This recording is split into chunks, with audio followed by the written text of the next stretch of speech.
रामकृष्ण हरी. ज्यावेळेस मी ही न्यूजच्या माध्यमातून ही बातमी पाहिली, मनस्वी दुःख झालं आणि आज खऱ्या अर्थानं प्रत्यक्ष महाराजांना भेटलो.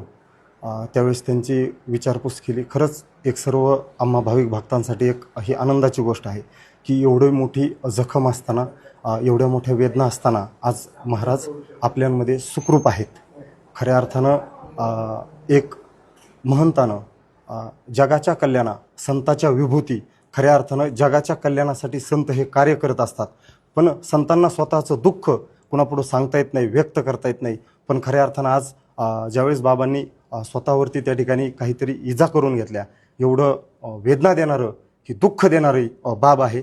संपूर्ण महाराष्ट्राने, या विश्वाने पाहिलं की एक संतांनासुद्धा या महाराष्ट्रात एक स्वतःची अग्निपरीक्षा द्यावी लागते महाराज. आणि ती परीक्षा म्हणजे सोपी नाही, स्वतःचा जीव जाईल एवढी परीक्षा, एवढ्या वेदना करून घेणं. ही महाराष्ट्राची, संताची, साधू संतांची भूमी आहे महाराज. विश्वमाऊली ज्ञानोबराय, जगद्गुरू तुकोबराय यांचा आज अशी परिस्थिती आहे. मनामध्ये कुठंतरी एक विचार येतो की बाबांना ही करण्याची वेळ कशामुळे आली, याची सुद्धा अनेक त्या ठिकाणी मंडळीने, जाणकार मंडळीने याच्यावर विचार केला पाहिजे.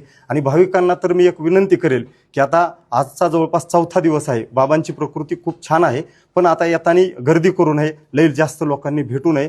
पण आज एक प्रश्न मनामध्ये निर्माण होतो की ज्या महाराष्ट्रामध्ये छत्रपती शिवरायांच्या काळामध्ये म्हणजे मोती नाणे आम्हा मृतके समान, म्हणजे खऱ्या अर्थानं असं असताना राजे महाराजे संतांना त्या ठिकाणी धनभेट द्यायचे. पण आज खऱ्या अर्थानं ही एक आदिनाथ महाराज महंतांना स्वतःवर एवढी मोठी इजा करण्याची वेळ आली. ही कुठंतरी महाराष्ट्रात दुःख आणि एक वेदना देणारी गोष्ट आहे. संतांना तर आहेच, पण सर्व गडाच्या भक्तांना, अनुयायांना त्या ठिकाणी वेदना होणारी गोष्ट आहे.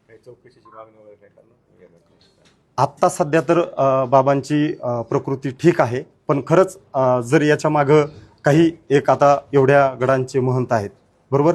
तारकेश्वर गड हा अनेक लाखो भाविकांचा त्या ठिकाणी श्रद्धास्थान असणारी गोष्ट आहे. आता गडाचा 19 तारखेला नारळी सप्ताह सुरू होतोय, पण बाबा तिथं असणं, त्यांचा प्रत्यक्ष सहभाग असणं, त्यांचे आशीर्वाद असणं ही अत्यंत गरजेची बाब आहे. पण आज अशी परिस्थिती आहे, आज बाबांवर स्वतः उपचार सुरू होत आहेत.